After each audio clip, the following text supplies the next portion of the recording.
On the morning of March 2nd, 1943, at 0630 hours, Colonel Paul "Pappy" Gunn crouched in the cockpit of a modified B-25 Mitchell bomber above the Bismarck Sea, watching 8 Japanese destroyers escort 8 troop transports through his gun sight, a sight his commanding officers had called illegal for 8 months.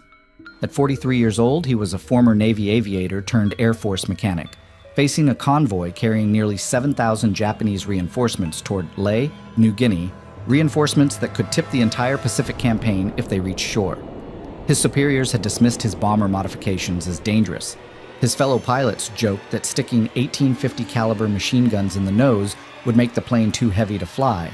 And when Gunn had first welded gun mounts into a B-25 fuselage back at his workshop in Townsville, Australia, the base commander ordered him to remove what he called that abomination and stick to standard bombing doctrine. Traditional medium bombers attacked from 5,000 feet, with a bombardier aiming through a Norden bomb site. But Gunn's concept was different. Fly at mast height, 10 to 20 feet above the waves, strafe the deck with enough firepower to suppress anti-aircraft guns, then skip bomb or drop explosives point blank into the ship's hull. He had pulled out the bombardier station entirely, removed the belly turrets, and packed the nose with more guns than any bomber in history. The rivets popped when all 18 guns fired simultaneously. The aircraft became dangerously nose-heavy, and test pilots reported severe vibration that rattled their teeth, but Gunn insisted it would work. He had convinced General George Kenney to let him convert an entire squadron, telling him that Japanese ships wouldn't know what hit them when a bomber came in at deck level with the firepower of a destroyer. Captain Morris had written in his report that the modifications violated Air Force regulations and endangered crews, but Kenney overruled him, saying they needed something that could stop Japanese convoys cold. By March 2nd, 12 of Gunn's illegal gunships were ready for their first real test, loaded with 500 rounds per gun and enough explosives to sink a battleship. The Japanese convoy below had been tracked by Allied intelligence for 2 days, steaming steadily toward Lae with enough troops to reinforce the entire garrison and potentially reverse months of Allied gains in New Guinea. As Gunn watched the destroyers cutting white wakes through the dark water, their anti-aircraft guns swiveling toward the approaching formation, he keyed his radio and spoke the words that would change naval warfare forever. "This is what we built her for, boys. Time to see if 18 guns can do what the book says is impossible." Paul "Pappy" Gunn had always been the kind of man who fixed things that weren't supposed to be broken and broke things that weren't supposed to be fixed. Born in Quitman, Arkansas, on October 18, 1899, he had learned to strip engines before he could properly tie his shoes. And by the time he joined the Navy in 1917, he could rebuild a radial engine blindfolded in a rainstorm. His hands were permanently stained with grease, his uniform never quite regulation, and his reputation for making aircraft do impossible things had followed him from the Navy through his transfer to the Army Air Forces and across the Pacific to Australia, where in March 1942 he found himself staring at the most frustrating problem of his career. The problem had a name: Japanese shipping convoys. Every few weeks, intelligence reported another convoy steaming south from Rabaul toward Lae or Salamaua, packed with reinforcements, supplies, and equipment that kept Japanese garrisons supplied and fighting. The Allied bombers would scramble, climb to bombing altitude, and release their loads from 5,000 or 6,000 feet, while Japanese fighters swarmed them and anti-aircraft fire burst around their formations. Most bombs missed entirely, landing harmlessly in the ocean hundreds of yards from their targets. The few that connected rarely sank anything larger than a destroyer, and the Japanese convoys kept coming. Gunn watched the after-action reports pile up on his desk at the Townsville Depot repair facility, each one telling the same story: mission flown, bombs dropped, minimal damage achieved, crews lost. He had been a pilot once, before the Army Air Forces decided his mechanical genius was too valuable to waste in a cockpit, and he understood exactly why the standard doctrine wasn't working. A bombardier squinting through a Norden bomb site at 25,000 feet might hit a factory or an airfield, but a ship could change course in the 30 seconds it took a bomb to fall from bombing altitude. By the time the explosives reached the water, the target had moved. Standing in his workshop beside a Douglas A-20 Havoc that had limped back from a shipping strike with 3 dead crewmen and half its tail shot away, Gunn made a decision that would change the war in the Pacific. He walked around the aircraft twice, mentally stripping away everything that made it a conventional light bomber: the bombardier station, the glass nose, the defensive armament positioned to fight off interceptors at high altitude. What remained was a fast, stable platform with enough space in the nose for something entirely different. "We don't have a ship killer yet," he told his crew chief, Sergeant Bill Harris, as they began pulling instruments and equipment from the A-20's nose section. "But we're going to build one." The concept was brutally simple. Instead of climbing to bombing altitude and hoping to hit a maneuvering target from miles away, Gunn's ship killer would approach at wave-top level, flying so low that anti-aircraft gunners would have seconds to react instead of minutes. The aircraft would carry enough forward-firing machine guns to suppress deck guns and pin down enemy crews, then release its bombs at point-blank range or skip them across the water like stones, giving ships no time to evade.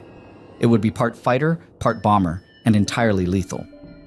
Gunn installed 4 50-caliber Browning machine guns in the A-20's nose, their barrels protruding through ports where the Bombardier's windows had been. 2 more guns went into side-mounted pods, and additional fuel tanks replaced the internal bomb bay to give the aircraft enough range to reach distant convoy routes. The modifications took 3 weeks of 18-hour days, with Gunn personally fabricating mounts, rerouting control cables, and balancing the aircraft's weight distribution. When they finished, the A-20 looked like no aircraft in any manual, its nose bristling with gun barrels and its silhouette transformed from conventional bomber to something that belonged in the realm of science fiction. The test flights revealed both the promise and the problems of Gunn's approach. Flying at 50 feet above the water, the modified A-20 could approach a target ship almost undetected, its engines masked by wave noise until the last moment. The concentrated firepower from 6 50-caliber guns could rake a deck from bow to stern in a single pass, turning anti-aircraft positions into scrap metal and forcing crews to take cover. But the aircraft vibrated violently when all guns fired simultaneously, rivets popped from the fuselage skin, and the forward weight of the ammunition and gun mounts made the plane dangerously nose-heavy during landing approaches.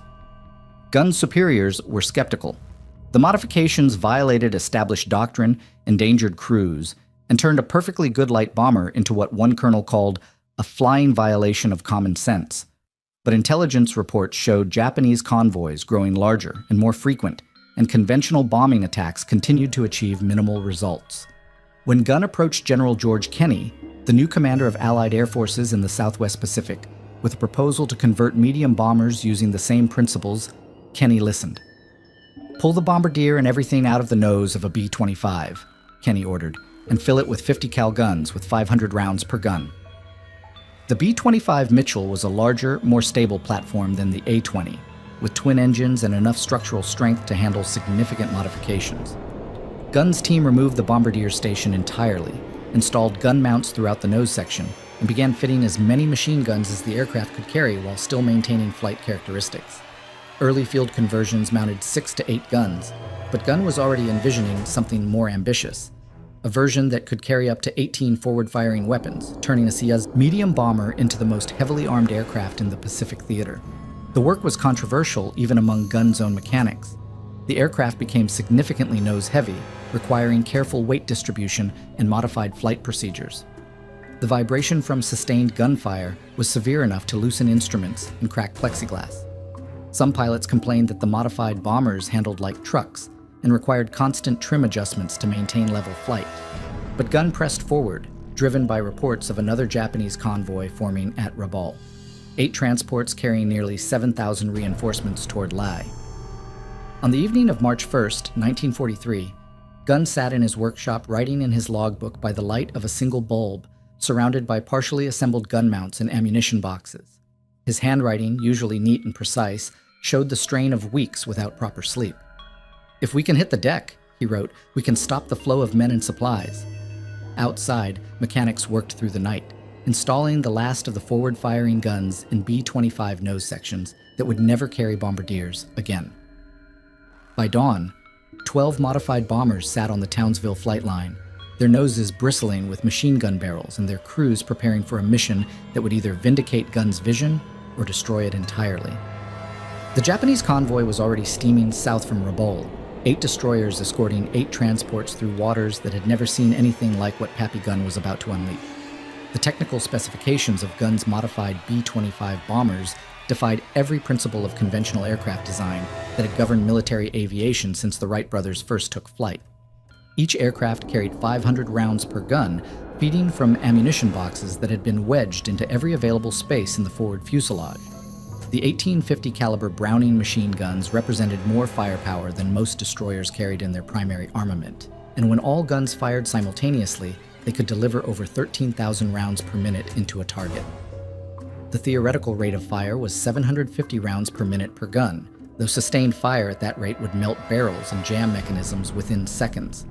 In practice, pilots would fire in short bursts, walking their streams of tracers across enemy decks like deadly hoses. The conversion process required stripping the B-25 of everything that made it a conventional bomber. Guns mechanics pulled out the bombardier station, removed the Norden bomb sight, and tore away the plexiglass nose cone that had protected navigation equipment. In its place, they welded gun mounts that transformed the aircraft's front section into a solid wall of steel and weaponry. The belly turret, designed for high-altitude defense against fighters attacking from below, was removed, entirely since it served no purpose at wave-top level. Additional ballast was installed in the tail section to counterbalance the massive weight of guns and ammunition concentrated in the nose, but the aircraft remained dangerously nose-heavy throughout all phases of flight. The structural challenges were immense. When all 18 guns fired simultaneously, the vibration was so severe that rivets popped from the fuselage skin like buttons from an overstressed shirt.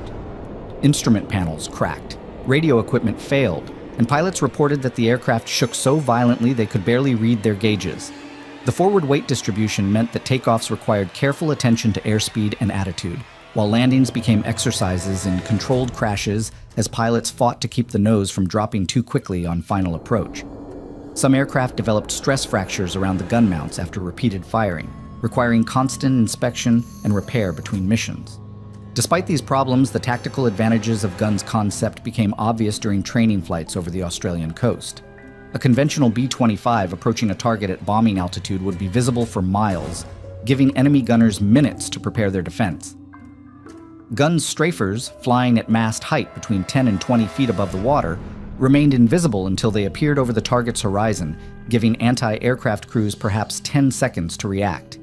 At an approach speed of 250 to 300 miles per hour, the modified bombers could cover the distance from detection to bomb release in less time than it took a surprised gunner to swing his weapon toward the threat. The skip bombing technique that Gunn developed required precision timing and nerves of steel. Pilots would approach their targets at an altitude of 10 to 20 feet, maintaining speed until they reached a point approximately 300 yards from the target ship. At that moment, they would release their bombs, which would skip across the water surface like stones thrown by children, striking the target vessel below the waterline, where armor was thinnest and damage would be most catastrophic. The technique eliminated the guesswork involved in high-altitude bombing, since the bombs traveled in a straight line with minimal time for the target to maneuver. Training for the new tactic took place in Port Moresby Harbor on February 28, 1943, using a wrecked Japanese transport that had been beached during an earlier raid.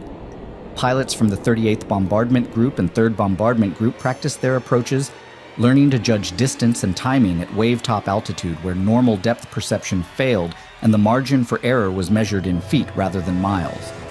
The psychological challenge was as demanding as the technical one, since flying at mast height required pilots to ignore every instinct that told them to climb to safety and instead bore straight toward their targets while enemy fire erupted around them.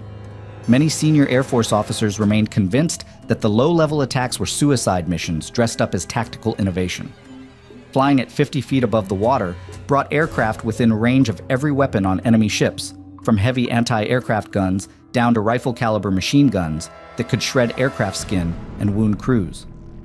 Japanese destroyers carried 25mm and 20mm automatic cannons specifically designed to engage low-flying aircraft, and their crews were trained to concentrate fire in lethal patterns that could destroy entire formations. The escort vessels also carried searchlights for night operations and had developed tactics for coordinating their defensive fire to create overlapping fields of destruction. Gunn's response to these concerns was characteristically direct. The enemy weapons were indeed dangerous, but they were most effective against aircraft that approached predictably from high altitude, giving gunners time to calculate range and bearing. A strafer appearing suddenly at mast height would face intense fire, but only for the few seconds it took to cross the target area. The concentrated firepower from 18 machine guns would suppress most deck weapons by forcing their crews to take cover, while the skip bombing technique would allow the aircraft to deliver its ordnance and escape before enemy gunners could establish effective fire patterns.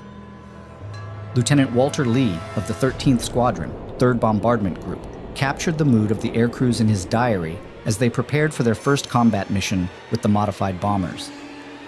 "The sky seemed almost black with them," he wrote, describing the formation of conventional bombers, fighters, and gun strafers assembling over Port Moresby. "We kept circling until all were assembled." The mixture of excitement and apprehension was palpable among crews who understood they were about to test an entirely new form of warfare, one that would either revolutionize naval aviation or get them all killed in the attempt. The final technical hurdle involved coordinating the complex attack pattern that would maximize the effectiveness of gunships while minimizing losses to enemy fire. Conventional B-17 flying fortresses and standard B-25 bombers would attack first from medium altitude, forcing the convoy to break formation and suppressing some anti-aircraft fire. Royal Australian Air Force Beaufighters would then sweep in at deck level to strafe anti-aircraft positions, clearing the way for guns' heavily armed bombers to make their final approach. The timing had to be perfect, since each phase of the attack would last only minutes, and the entire battle would be decided in less than half an hour.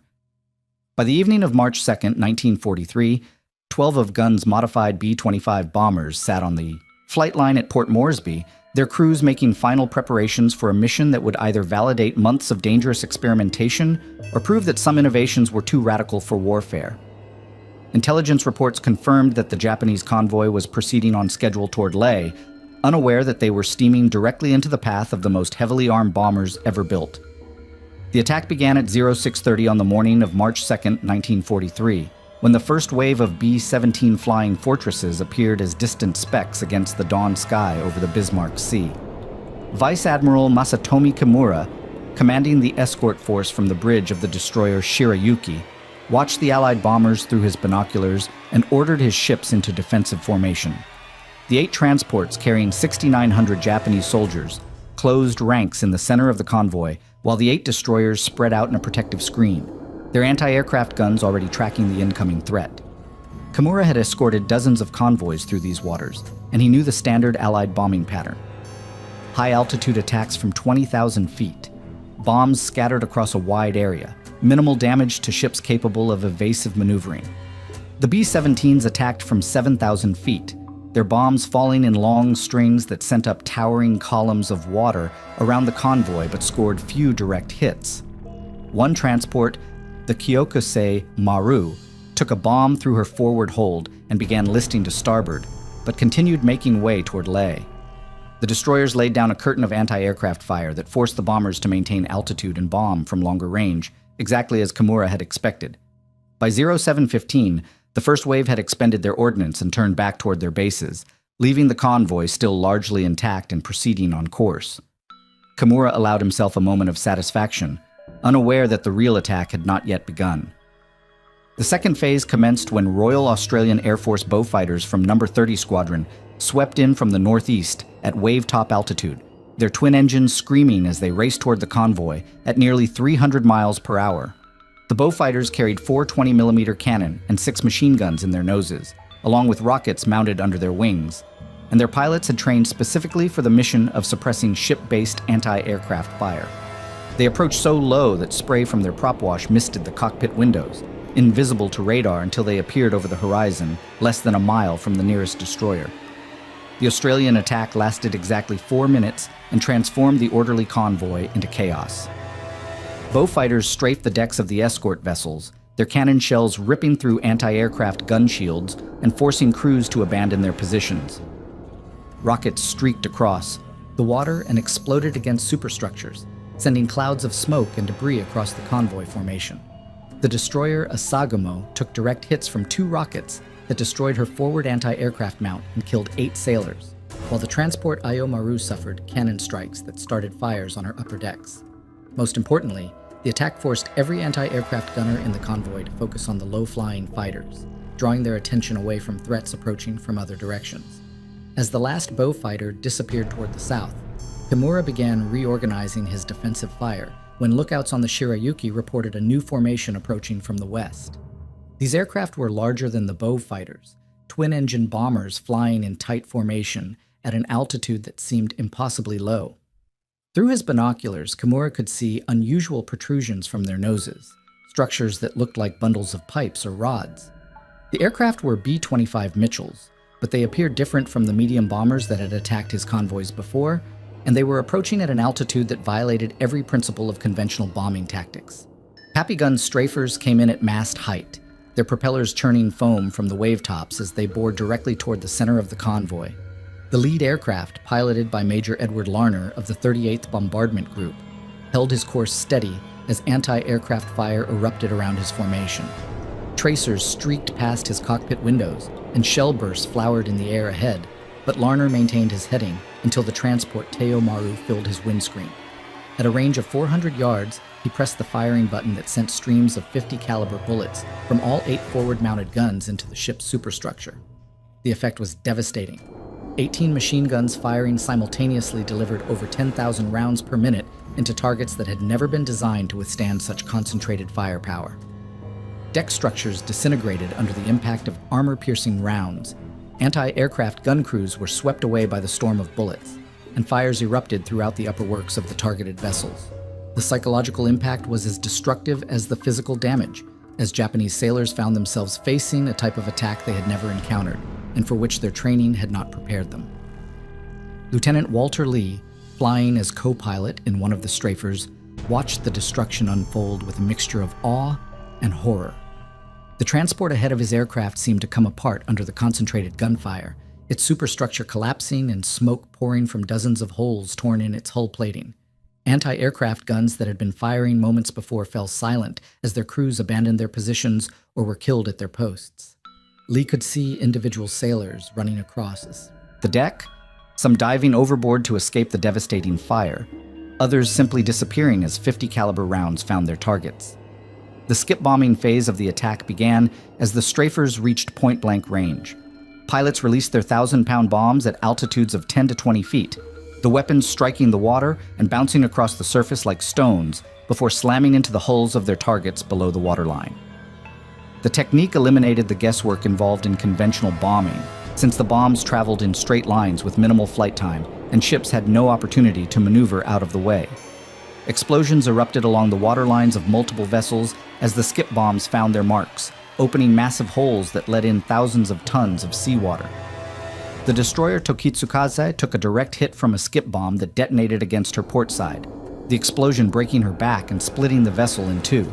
She sank in less than 3 minutes, her crew having no time to launch lifeboats or send distress signals. The transport Kyokusei Maru, already damaged in the earlier bombing attack, suffered multiple skip bomb hits that finished the work the B-17s had begun. She rolled over to starboard and disappeared beneath the waves, taking most of her embarked troops with her. The entire low-level attack lasted 15 minutes, but in that quarter hour, the nature of naval warfare changed forever. When the smoke cleared and the last of gun strafers disappeared toward the southeast, 8 Japanese transports and 4 destroyers had been sunk or were sinking. Of the nearly 7,000 troops embarked in the convoy, fewer than 1,200 would reach Leh alive. The rest were dead, wounded, or struggling in the oil-slicked waters of the Bismarck Sea, victims of a form of attack that had transformed medium bombers into ship killers and proven that innovation could triumph over doctrine when applied with sufficient courage and skill. The silence that followed the 15-minute storm was more profound than the roar of engines and gunfire that had preceded it. By 10:30 on the morning of March 3, 1943, the waters of the Bismarck Sea stretched empty except for scattered debris, oil slicks, and the occasional life raft carrying survivors from what had been the largest Japanese convoy to attempt the run to Leh since the beginning of the New Guinea campaign.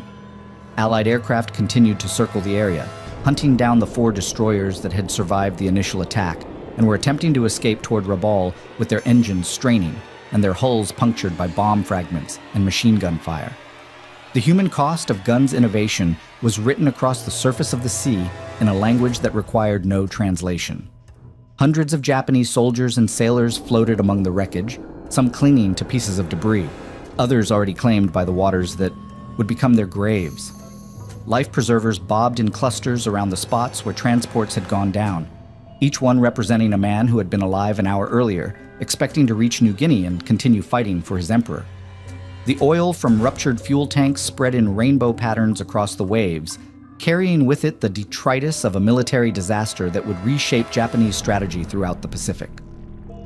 Lieutenant Walter Lee, flying in one of the strafers that had survived the attack, looked down at the destruction and tried to process what he had witnessed and participated in. His aircraft had expended all 500 rounds per gun during the attack, the empty ammunition boxes now rattling in their mounts as the bomber turned toward home. The starboard engine was running rough from damage sustained during their strafing run, and hydraulic fluid from severed lines had pooled on the cockpit floor, but they were airborne and heading back to Port Moresby with a story that would be told and retold for decades. The tactical success of the Battle of the Bismarck Sea exceeded even Gunn's most optimistic projections. Intelligence estimates indicated that fewer than 1,200 of the original 6,900 Japanese troops embarked in the convoy had survived to reach Leh, and most of those arrived without their equipment, weapons, or supplies. The 8 transports that had carried reinforcements, ammunition, food, and medical supplies to sustain Japanese operations in New Guinea were gone, along with half of the escort force that had been assigned to protect them. More significantly, the Japanese High Command's confidence in their ability to reinforce their New Guinea garrisons by sea had been shattered in a single morning. The Allied losses were remarkably light considering the intensity of the action. 13 aircrew members had been killed or were missing, most from aircraft that had been shot down during the conventional bombing phases of the attack, rather than from Gunn's low-level strafers. 3 of the modified B-25s had sustained significant damage from anti-aircraft fire, but all had returned to base and could be repaired within days. The disparity in casualties was so stark that some intelligence officers initially questioned whether the reports were accurate, but reconnaissance flights over the battle area confirmed that the convoy had been virtually annihilated. For Pappy Gunn, the victory vindicated months of experimentation, frustration, and criticism from superiors who had dismissed his modifications as dangerous fantasies. Standing in the debriefing room at Port Moresby as pilots described their attacks in detail, Gunn allowed himself a moment of satisfaction before turning his attention to the technical problems that the mission had revealed. Several aircraft had experienced gun jams during the attack. Ammunition feeds had proven unreliable under the stress of combat maneuvering, and the Gyosa-chi, structural vibration from firing all guns simultaneously, had caused more damage than anticipated. The concept had worked, but the execution could be improved. The strategic implications of the battle extended far beyond the immediate tactical success. Japanese naval commanders, already struggling with fuel shortages and the increasing effectiveness of Allied submarine attacks, now faced the reality that surface convoys to New Guinea were no longer viable. The loss rate was simply too high to sustain, and the Japanese war economy could not afford to lose entire convoys, along with their escorts in single engagements. Within days of the battle, Japanese planners began shifting to nighttime barge runs and submarine deliveries, both of which could carry only a fraction of the supplies that the large convoys had transported.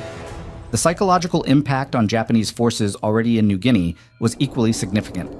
Troops who had been expecting reinforcements and resupply now realized they were essentially cut off from support, forced to fight with whatever equipment and ammunition they already possessed. Morale plummeted as word spread of the convoy's destruction, and Japanese commanders began planning defensive operations rather than the offensive campaigns they had envisioned. The initiative in the New Guinea campaign had shifted decisively to the Allies, and everyone on both sides understood that the strategic balance had changed. Gunn's personal reaction to the victory was characteristically complex. That evening, he walked alone among the wreckage of a Japanese transport that had been beached during an earlier engagement, counting life vests and helmets scattered along the shore.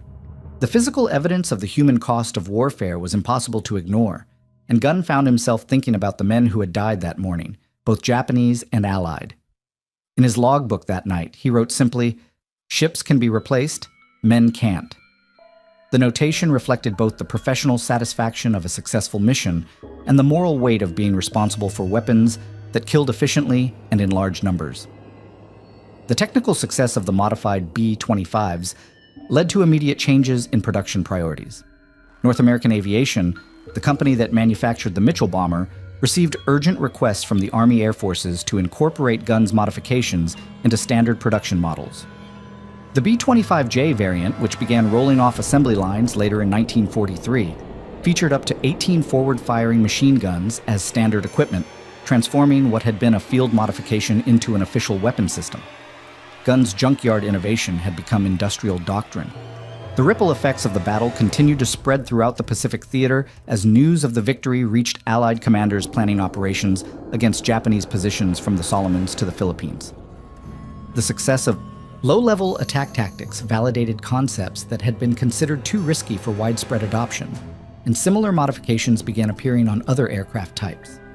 The distinction between bombers and fighters began to blur as aircraft designers recognized that heavily armed, fast-moving platforms could combine the best characteristics of both roles. For the men who had flown the mission, the Battle of the Bismarck Sea became a defining moment that would shape their understanding of warfare and their own roles within it. They had participated in an experiment that had succeeded beyond all expectations, proving that innovation and courage could overcome established doctrine in superior numbers. The memory of that 15-minute engagement would stay with them for the rest of their lives, a reminder that sometimes the difference between victory and defeat could be measured in the willingness to try something that had never been attempted before.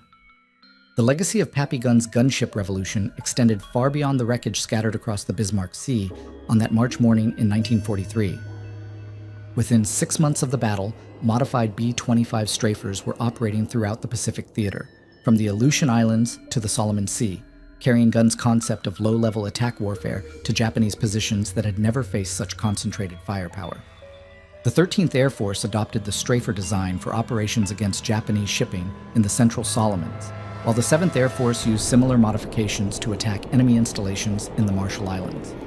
What had begun as an unauthorized experiment in an Australian repair depot had become standard doctrine across the Pacific War.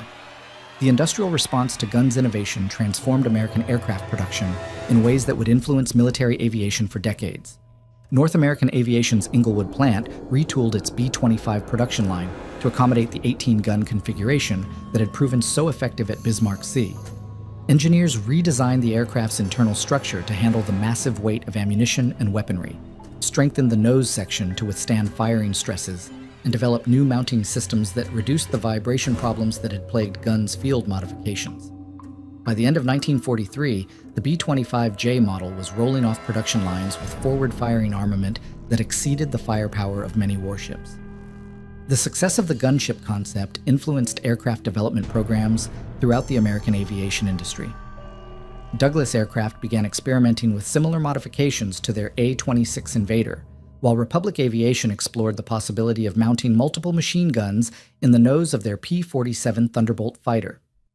The distinction between bomber and fighter aircraft became increasingly blurred as designers recognized that heavily armed platforms optimized for ground attack could perform missions that traditional bombers and fighters handled separately.